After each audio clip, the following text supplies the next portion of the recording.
여러분, 오늘 31절 우리가 읽었습니다마는 22절을 보면 예수께서 각 성 각 마을로 다니사 가르치시며 예루살렘으로 여행을 하시더니 그랬는데, 이런 구절이 누가복음에는 여러 곳이 나옵니다.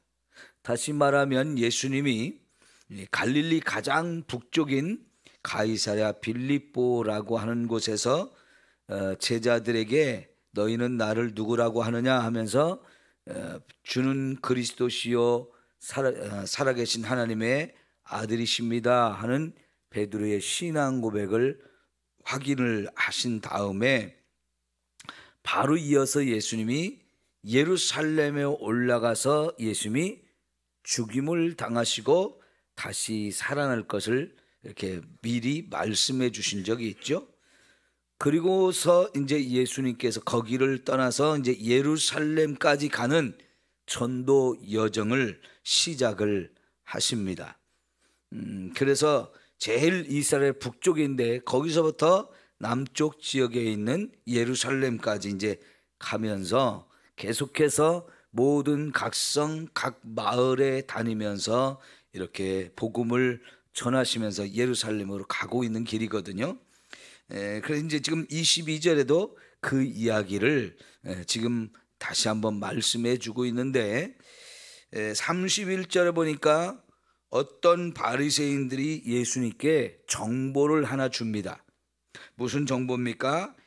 헤롯이 당신을 죽이려고 하니까 빨리 여기를 떠나십시오 라고 이렇게 정보를 주는데, 헤롯이 예수님을 죽이려고 한다. 그러면 지금 예수님이 계신 곳이 어디냐면 헤롯 왕이 다스리는 지역이라고 하는 것입니다. 여기서 말하는 헤롯 왕은 마태복음 2장에 예수님이 태어나실 때 이스라엘 다스리던 헤롯 왕이 아니고요, 그에게 아들 셋이 있었습니다. 근데 예수님이 태어나실 때 예수님을 죽이려고 했던 이 헤롯 왕은 얼마 후에 죽음을 당했죠. 예수님이 이제 그 헤롯 대왕의 예수님을 죽이려고 하는 걸 피해서 애굽으로 잠시 피난을 갔을 때, 아직 뭐 태어난 지 얼마 안 되는 예수님을 데리고 애굽으로 피난을 부모가 이제 갔는데, 거기서 얼마 동안 살고 있을 때 죽이려고 했던 헤롯 대왕이 죽습니다. 그래서 이제 다시 나사렛으로 가라 하는 성령의 음성을 듣고 이제 애굽에서 나사렛까지 이동을 하잖아요. 그렇게 이제 헤롯 왕 대왕이 죽는데, 예수님이 태어나실 때 그 왕을 헤롯 대왕이라고 하고요, 그에게 아들 셋이 있었는데 그 아들 셋에게 지금 헤롯 대왕이 다스리던 땅을 세 부분으로 나누어 가지고 각각 분봉왕으로 세워줬습니다.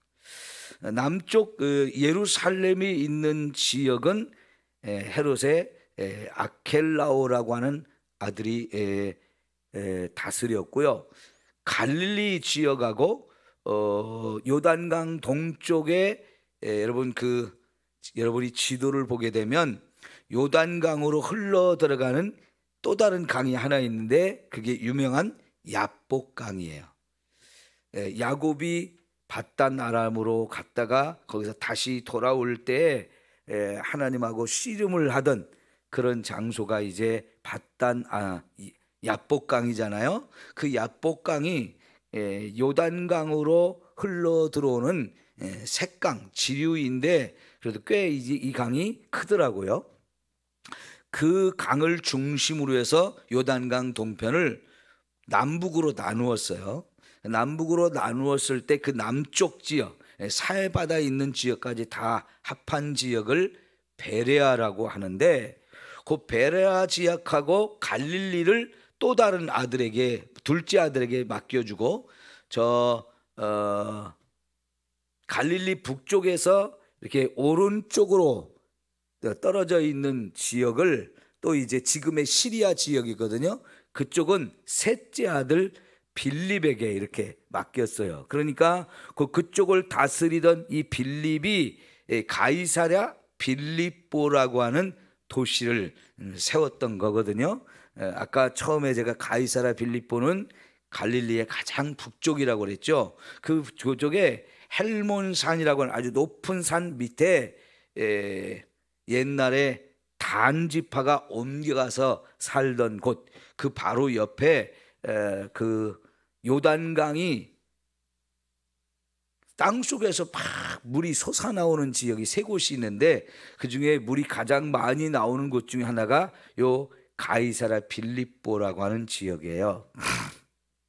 그곳이 굉장히 경치가 아름답고 사람이 살기에 좋은 땅인데, 거기다가 이제 이런 로마의 황제를 기념하는 도시, 그리고 거기다가 자기 이름 빌립이라는 이름을 같이 붙여서 가이사랴 빌립보라고 하는 이런 도시를 만들었거든요.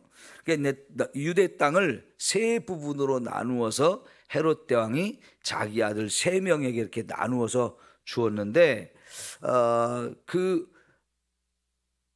여기 지금 헤롯 왕이라고 하는 사람이 갈릴리와 베레아 지역을 다스리고 있는 왕이었어요. 근데 지금 예수님의 사역이 저 가이사랴 빌립부터 시작해가지고 막 계속 여기저기 다니면서 전도를 하면서 계속 남쪽으로 내려오면서, 지금 예수님의 행선지가 예루살렘으로 바로 가는 직행길이 아니고 계속 전도를 하면서 가고 있는 거예요. 그런 중에 남쪽으로 내려와서 헤롯이 다스리는 요 지역을 이제 전도하면서 가고 있는 중이었던 거죠. 그러니까 헤롯이 세례 요한을 죽인 사람이거든요, 이 사람이. 그리고는 예수님의 활동이 막 활발하게 이루어지니까 사람들이 저 세례 요한이 자기가 죽인 세례 요한이 다시 살아나서 지금 저런 일을 하는 거다라고 이렇게 하니까 예수님을 굉장히 두려워했어요. 그러니까 혹시라도 그 예수가 자기를 위협하거나 죽일 수도 있지 않을까 하는 이런 두려움을 가지고 존경도 하고 두려움도 있었기 때문에 한편으로는 보고 싶기도 하고 또 한편으로는 죽이고자 하는 마음을 갖게 되는데, 그 헤롯이 예수님을 죽이려고 하는데 자기 땅으로 왔단 말이죠. 자기가 다스린 지역으로 왔으니까 지금이야말로 내가 예수를 죽일 수 있는 기회구나, 이렇게 이제 생각해서 죽일 생각을 가졌다는 겁니다. 그런데 문제는 예수님이 너무 인기가 많은 거예요. 너무나 많은 사람들에게 알려진 거예요. 그러다 보니까 죽이고는 싶은데 너무 유명하고 너무나 많이 알려지다 보니까 그 예수님을 죽이면 문제가 또 생길 것 같아요. 자기를 향해서 손가락질하고 욕하고 비난하고 혹은 반란이 일어날 수도 있는 이런 상황이겠다 생각하니까 죽이지도 못하는 거예요. 그래서 여기 바리새인들이 예수님께 나와서 이 정보를 주었다 그러는데, 예수님께 이 정보를 준 바리새인들, 예수님에게 호의적인 사람들이겠습니까? 아니면 적대적인 사람들이었겠습니까? 바리새인이었기 때문에 아마 예수님에 대해서 적대적인 생각을 가진 사람들이었을 거라고 보는 게 맞습니다. 왜냐하면 32절에 보니까 예수님께서 이 말을 듣고 너희는 가서 저 여우에게 이르라, 이렇게 말씀을 하셨거든요. 여기서 말하는 여우는 헤롯 왕을 가르치는 겁니다. 예수님께서는 헤롯 왕을 여우라고 표현을 했는데 그만큼 교활하고 잔꾀가 많고 흉악한 사람이었기 때문에 그러죠. 세례 요한이라고 하는 사람을 죽인 것만 봐도 이 사람이 굉장히 흉악한 사람인 것을 볼 수 있는데, 예수님이 자기에게 헤롯이 자기를 죽이려고 한다는 이 정보를 준 바리새인들에게 너희들이 그 헤롯에게 가서 말을 전해라, 이렇게 표현을 하시는 거 보면 이 예수님에게 정보를 준 사람들이 결코 예수님에게 호의적인 사람들이 아니고 헤롯 편이라고 하는 생각을 우리가 여기서 보게 되는 거예요. 어쨌든 그래서 이제 예수님이 무슨 말씀을 하십니까? 오늘과 내일은 내가 귀신을 쫓아내며 병을 고치다가 제3일에는 완전하여지리라 라는 말씀을 하셨고, 그러나 오늘과 내일과 모레는 내가 갈 길을 가야 하리니 선지자가 예루살렘 밖에서는 죽는 법이 없느니라 라고 말씀을 하셨어요. 자, 여러분, 우선 마지막 부분에 선지자가 예루살렘에서 죽는 법은 없다, 이 말씀을 하신 거예요. 다시 말하면 헤롯 왕이 아무리 나를 죽이려고 해도 나를 죽이지 못한다라고 하는 것을 예수님이 알고 있었던 것이고, 또 예수님이 죽어야 할 장소가 어디라는 거예요? 예루살렘에 가야 거기서 예수님이 죽는다는 것도 지금 알고 계시는 거지요. 그러나 어쨌든 헤롯이 이렇게 지금 예수님을 죽이려고 하면서 한편으로 자기의 그 마음을 바리새인들에게 알려서 가서 예수님에게 이 정보를 주게 했던 것은 골치 아프니까 빨리 내가 다스리는 내 영토에서 떠나라, 이런 의도였을 것 같아요. 그러면서 예수님의 사역을 자꾸 방해를 하는 거지요. 그러니까 어디를 가든지 예수님의 사역은 특별히 바리새인들에게 공격을 많이 받고 사두개인 제사장 그룹한테 또 공격을 많이 받고 반대를 많이 당하면서 이렇게 사역을 하잖아요. 근데 예수님께서 오늘과 내일은 내가 귀신을 쫓아내는 병을 고치다가 제3일에는 완전하여지리라 하는 이 말씀이 너희들이 아무리 나를 힘들게 하고 내 사역을 방해하고 못하게 박해를 하고 그럴지라도 나는 내 할 일을 꾸준히 끝까지 하겠다, 이런 뜻이에요.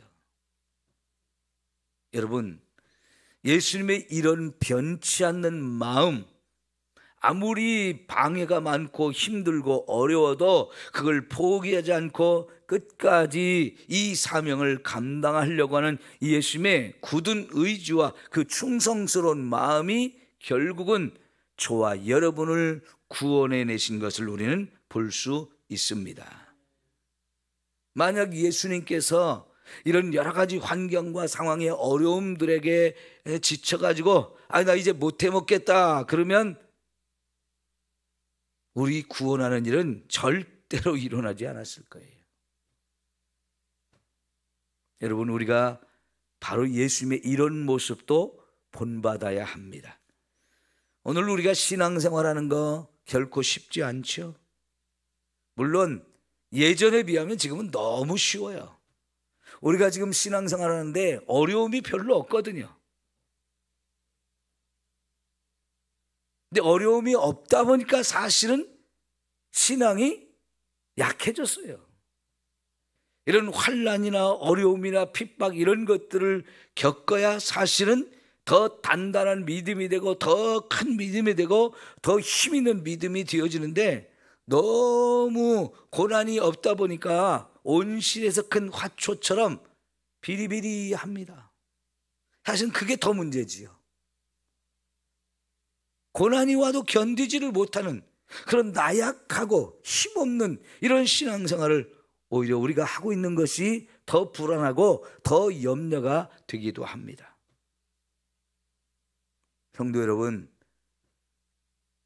우리가 어떤 일을 경험한다 할지라도 믿음으로 살아가면서 견뎌야 되고 이기는 믿음을 가져야 합니다.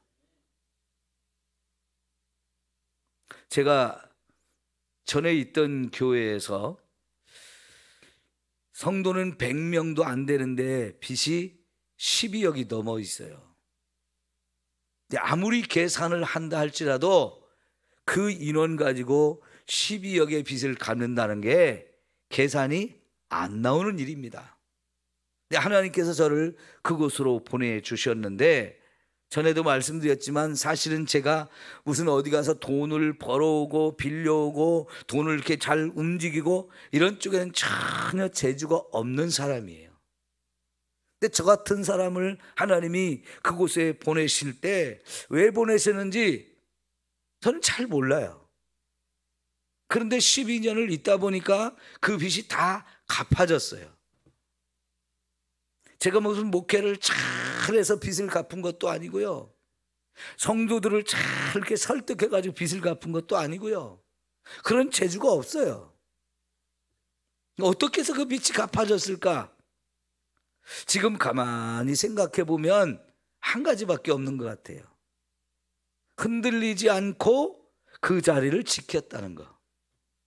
저는 그게 이 빚을 갚고 교회를 평안하게 했었던 가장 큰 이유라고 생각해요. 근데 하나님이 제가 그럴 수 있도록 저를 이끌어 주셨기 때문에 가능했던 거예요.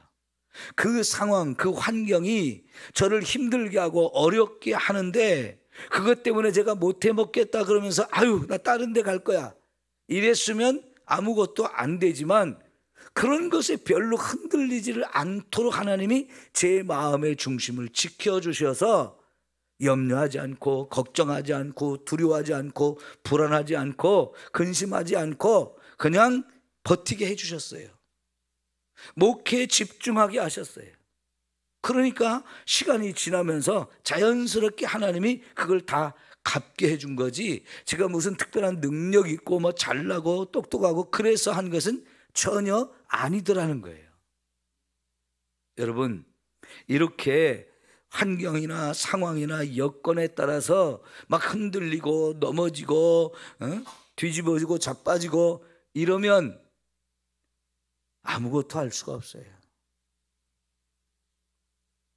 예수님이 그 많은 환경의 어려움, 방해하는 사람들, 박해하고 어지럽게 하는 그 많은 것들을 겪으면서도 예수님의 마음이 변치 않고 가야 될 길을 가고 해야 될 일을 하는 것, 이 정말 너무나 놀랍고 너무나 아름다운 마음이 있었기 때문에 결국은 죽기 위해서 예루살렘까지 가신 거고요. 그 예루살렘에서 죽음을 당하는 마지막 순간까지 정말 너무너무 힘들고 어려운데도 끝까지 참고 죽음을 당하셨어요. 그랬기 때문에 오늘 저와 여러분의 구원이 이루어진 겁니다. 오늘 우리의 신앙생활에서 인내하는 것 너무 중요합니다. 견디고 끝까지 믿음으로 갈 거다 하는 이 굳은 결심과 충성스러운 마음이 결국은 저와 여러분을 천국에까지 이르게 하는 겁니다. 하나님의 나라는 저와 여러분에게 이미 왔지만 아직 완성되지 않았어요. 예수님이 저와 여러분을 죄와 죽음의 자리에서 건져서 하나님 나라 백성으로 삼아주셨고 그 하나님 나라의 은혜와 축복을 이 땅에서부터 누리게 하시지만 그러나 아직은 우리가 천국에 들어간 것은 아니잖아요. 이렇게 천성을 향하여 가는 그 발걸음이 흔들리지 말고 넘어지지 말고 믿음으로 굳게 서서 끝까지 갈 수 있는 저와 여러분이 되어야 할 줄 믿습니다. 여러분 철로 역정이라고 하는 굉장히 참 은혜로운 책이 있지 않습니까? 존 버년이라는 사람이 이 철로 역정이라는 참 귀한 책을 썼는데 이거는 천국까지 가는 과정을 이렇게 성경을 보면서 깨달아 가지고 소설처럼 썼습니다마는 그 말 그대로 역정이에요. 역정. 어려움의 과정을 거쳐야 하는 과정이라는 거죠. 근데 그 내용 중에 어떤 내용이 있냐면 수없이 어려운 과정을 다 거치는데 마지막 천국문 바로 앞에 아주 무서운 사자 2마리가 딱 놓여 있는 거예요. 천국문 앞에 왔는데 그 어려운 과정을 거쳐서 여기까지 왔는데 천국문 앞에까지 왔는데 그 문 앞에 막 사자 2마리가 막 으르렁거리면서 있는데요. 겁이 덜컥 나지 않습니까? 아이고 큰일 났다. 내가 이제 천국문으로 들어가야 되는데 저 사자 2마리가 다 거기 지키고 있으니 나 이제 큰일 났다. 마음이 무너지고 걱정이 되고 이걸 어떻게 해야 되나 염려가 되고 이제는 못 들어가나 하는데 가만히 살펴보니까 이 사자 2마리가 줄에 매여 있어요. 네? 그리고 사자 두 마리가 이렇게 적당하게 거리를 띄고 이렇게 매여 있기 때문에 그 사자 사이로 지나갈 수 있는 길이 있는 거예요. 살펴보니까. 여러분, 그래서 안전하게 그 사자들 사이를 통과해서 천국문에 들어가는 그 과정을 설명하고 있거든요. 여러분, 천국문 앞에까지 그렇게 우리를 위협하고 무섭게 하고 두렵게 하는 일들은 얼마든지 있을 수 있다는 거지요. 그러나 여러분, 예수님께서 그 마지막 우리를 구원하는 일을 끝까지 가시면서 성취해 내실 수 있었던 것은 예수님이 하나님의 아들이기 때문이기도 하지만 하나님 아버지가 예수님과 항상 함께 해주셨기 때문입니다.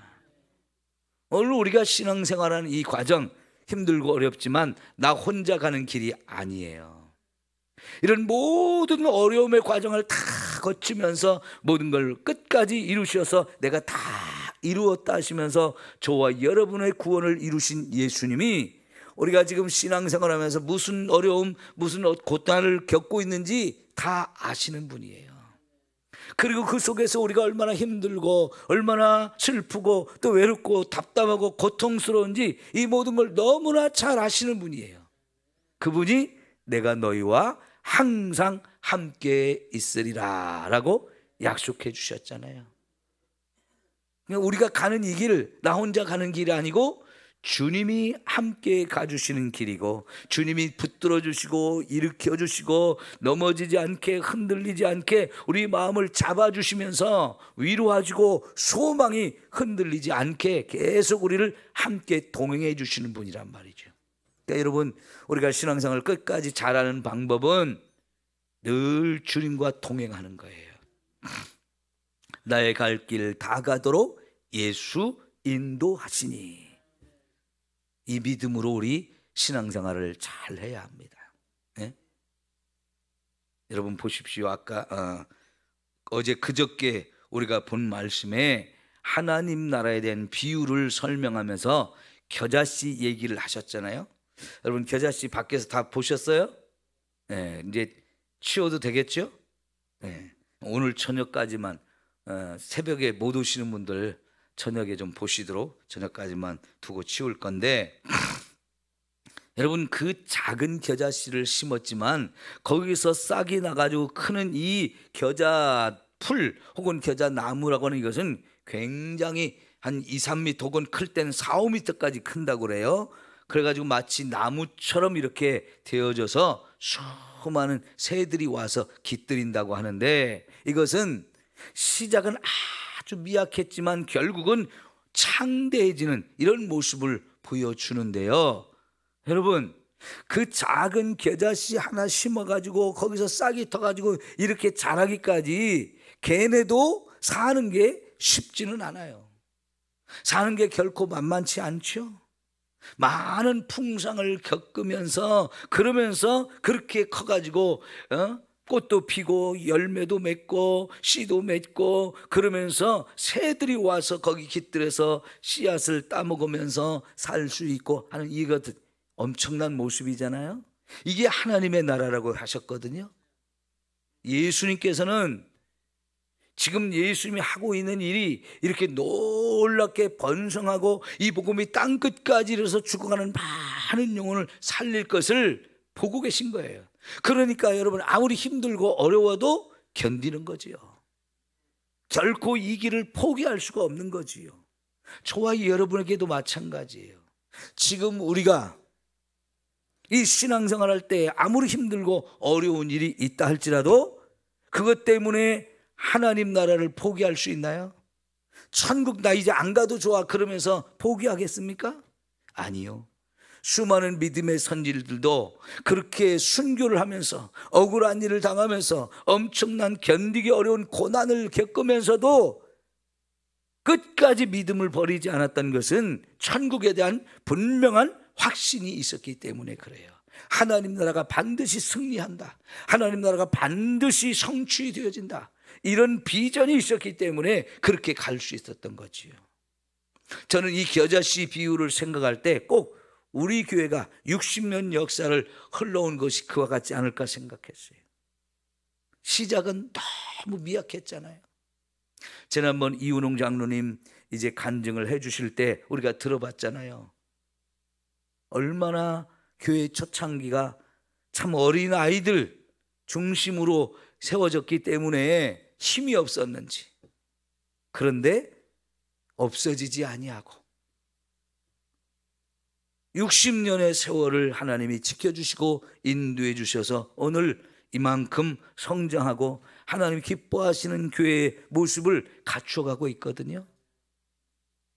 이게 우리 교회가 그 하나의 증거가 아닐까 저는 생각해요. 우리 여러분 신앙생활 하면서 아무리 힘들고 어려운 일이 있어도 우리는 끝까지 가야 될 길을 가야 합니다.